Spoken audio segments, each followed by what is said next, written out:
alcuni numeri che sono gli stessi che avete avuto sul volantino. Abbiamo un'opera che passa a Quarto d'Altino in un viadotto per circa 2,5 km, in un viadotto che passa sopra lo Zero, sopra il Sile, in pieno parco naturale. Nell'intero tracciato vengono lambite 7 zone archeologiche, fra cui la nostra di Altino. Ci sono cantieri disseminati ovunque, e in particolare a Quarto d'Altino ci sono 3 cantieri, operativo, base e uno di stoccaggio, per un totale di 72.800 metri quadri sulla via Colombena. Io provo a mostrarvi un po' di poche cose, insomma. Questa è la slide presa a prestito da Al Surk, il blog di Mirko Visentin, che ha fatto questa inaugurazione bellissima. Come vedete, questa praticamente è la nuova bretella che dovrebbe venire fuori dall'uscita del passante che porta alle spiagge, e sopra c'è questo spasticcio in cui, insomma, una deve passare sotto, una deve passare sopra, c'è la TAV. Queste aree, arancione, blu e viola, sono le 3 aree del cantiere, e questa è un'ipotesi abbastanza realistica di come si potrebbe presentare, ad esempio, via Claudia Augusta come il viadotto. Questo è sempre il viadotto che passa su via Claudia Augusta, e ognuno di questi puntini è l'inizio e la fine di una campata.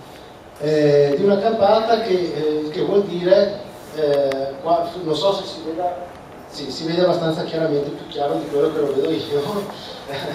Ogni campata, ognuno di quei puntini ha questi 12 piloni, 12. Questo è praticamente la sezione tipo dell'impalcato, cioè del punto dove passa il treno, e dovete immaginarvi che per circa 2,5 km sarà così.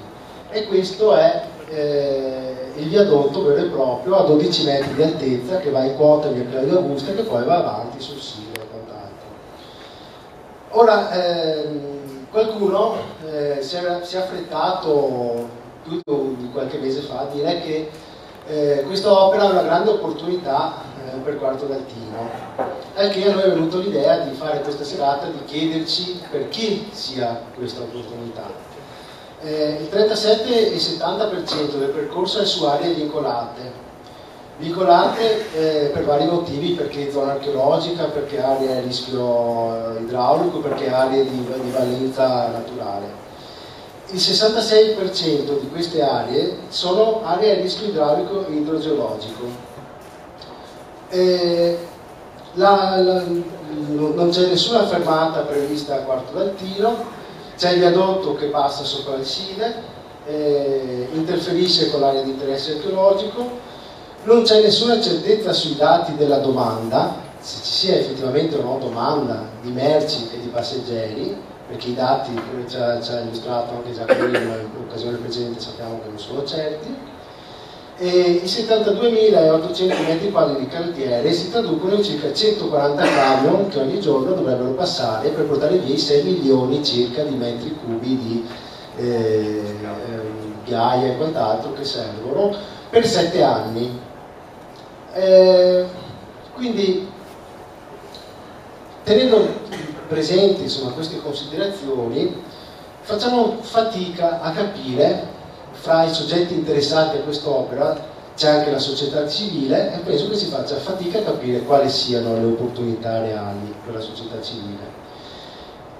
Quali siano le opportunità reali per la stragrande maggioranza dei cittadini, che è rimasta esclusa completamente dalla conoscenza di questo progetto. Perché ancora oggi, con la scusa del progetto molto complesso, che la documentazione era chiusa in 2 DVD con circa 700 file che parlano di tutto lo scibile umano in materia tecnica, la popolazione ancora semplicemente non sa, non ha un'idea precisa di cosa comporti questo progetto. E per questo abbiamo pensato di fare questa serata in cui uno degli argomenti è proprio la partecipazione dei cittadini, che qui è mancata. E voglio dire, la Regione non ha fatto nulla per per tentare insomma in qualche modo di diffondere questa cosa. Anzi, hanno tentato insomma di farla passare un po' sotto banco. Qui sembra che Chisso sia stato invitato alla prima riunione che è stata fatta dal sindaco che fra l'altro si scusa ma non è potuto venire perché stasera presentava il piano delle acque a Porte Grandi. È stato invitato dal sindaco ma non si è visto, non è venuto a presentare questo gran progetto insomma alla cittadinanza. E soprattutto un'altra cosa che non è ben chiaro è chi paga e quanto. Perché l'impressione è che gli stessi che sono stati esclusi dalla conoscenza, gli stessi che non avranno nessun vantaggio da quest'opera, probabilmente la pagheranno. Allora, io credo insomma, che sia importante creare e moltiplicare i momenti di partecipazione su questo argomento per cercare di diffondere quante più informazioni possibili e mobilitarsi su tutti i fronti per cercare di capire qual è la reale entità di questo progetto e di proporre il più possibile delle alternative. Mi fermo qua per adesso, magari farò una breve conclusione alla fine. La serata si svolge con l'intervento di Maria Rosa Vittadini e Ivan Cicconi, una mezz'oretta circa a testa. Dopodiché ci sarà spazio per le domande e per gli interventi. Magari le domande le facciamo così per alzate di mano, gli interventi, anche se non è che siamo una marea, magari chi vuole fare l'intervento viene, facciamo una piccola scaletta in maniera di riuscire a procedere in modo ordinato. Io per adesso vi ringrazio, dopo magari alla fine vi darò anche qualche annuncio dei prossimi appuntamenti che ci saranno. La serata di questa sera è fatta anche in funzione del fatto che il 10 febbraio ci sarà il Consiglio Comunale a Quarto d'Altino, in cui il Consiglio Comunale dovrà finalmente deliberare una posizione rispetto a quest'opera e spero che da questa serata si ricavino degli elementi anche utili per chi dovrà andare a decidere. Scusa, dove il Consiglio Comunale? Dov'è? Il Consiglio Comunale è presso il nuovo padiglione del municipio di Quarto d'Altino. Grazie, lascio la parola a Maria Rosa Vittadini. Istituto Universitario di Architettura di Venezia, mi occupo di urbanistica, sono stata per molti anni Presidente della Commissione Nazionale di Valutazione Impatto Ambientale, Direttore Generale del Ministero dell'Ambiente e quindi so cos'è la VIA. In questo mio intervento succinto penso di dirvi in poche parole il diritto alla partecipazione che sta dentro le procedure di VIA e dentro anche le procedure di VIA delle opere della legge obiettivo, di cui quella di cui stiamo parlando è una brevissima riflessione su quello che è contenuto nei 700 file di cui parlava il nostro amico, che io ho letto, chiedo scusa, ho letto rapidamente, però quel tanto che basta per fermarsi almeno una prima impressione e quindi qualche prima constatazione, diciamo così, sui lati interessanti che ci sono e sui lati, io li ho chiamati sulle carenze abissali che pure ci sono e che quindi, diciamo così, devono essere colmate prima di dire qualunque cosa su questo progetto. La valutazione di impatto ambientale, ci siete dentro, siete nel pieno di un processo di valutazione di impatto ambientale, quindi immagino che sappiate più o meno che cos'è, ma quello che vorrei ribadire in modo forte è che la valutazione di impatto ambientale è una struttura di decisione, un modo di decidere le cose che deve prevenire i danni, prevenire gli impatti, dirli prima.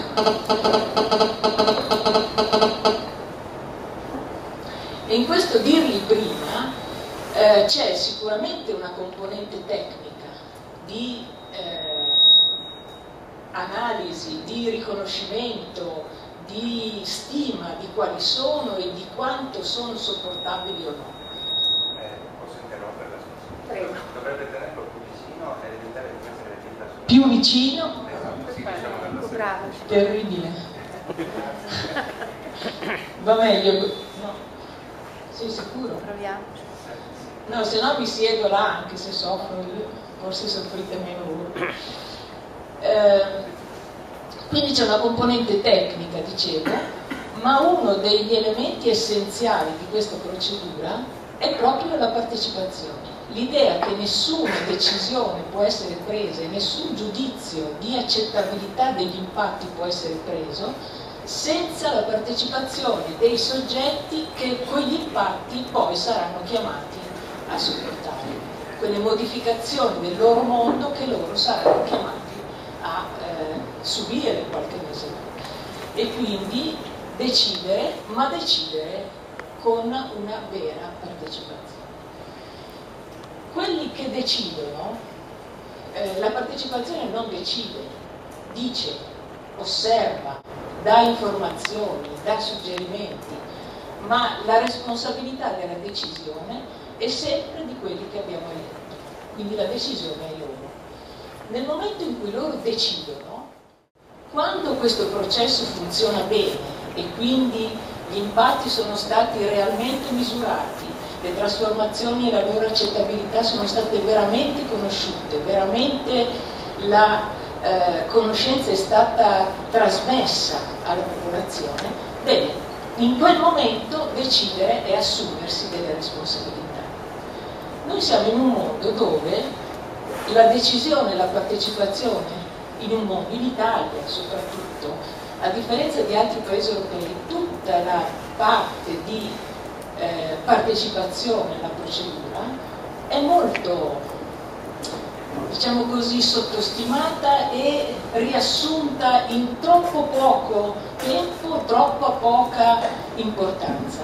Per darvi un esempio, dall'altro lato di questa linea, sulla Torino-Lione, ai tempi in cui facevo il direttore generale, io ho partecipato alla commissione intergovernativa italo-francese su quella linea. E mentre dal lato italiano stavamo tutti i giorni a lamentarsi dell'assenza del progetto delle ferrovie italiane, sul lato francese non solo si aveva una partecipazione molto più articolata, dal primo momento in cui la linea viene messa sul tavolo la gente partecipa a capire perché, che cosa, a cosa serve, è davvero di interesse del paese, della collettività. Dopo il primo sì cominciamo a fare un progetto preliminare e su quello partecipiamo. Deve passare di qui, deve passare di là, come può servire i territori che attraversa, quali sono gli impatti che si possono evitare. Poi dopo il progetto preliminare un progetto di fattibilità e poi un progetto un po' più approfondito e poi ancora una serie di progetti e a tutti si partecipa e la decisione viene presa insieme alla gente. E quando anche di là c'erano grandissime opposizioni al passaggio della linea, quando le opposizioni sono tante e sono concordi nel dire che la linea non va, il prefetto, che è il gestore di questo processo di partecipazione, finanzia con i soldi pubblici dei contro studi di impatto per vedere di approfondire quelle ragioni che gli oppositori pensano che siano da approfondire e quindi per avere il massimo della trasparenza nella conoscenza delle cose. Allora, ci sono mondi molto più, diciamo così, espressivi, molto più capaci di dare senso alla partecipazione. Nel nostro caso, se torniamo alla nostra linea, partecipazione. Io mi ricordo l'assessore Chisso che dice 10 giorni prima dell'invio a Bruxelles di una cosa chiamata progetto preliminare. Io l'assessore Chisso lo conosco ma solo di vista, leggo le sue avventure sul giornale e sul giornale c'era scritto che lui dichiarava di non averlo mai visto il progetto.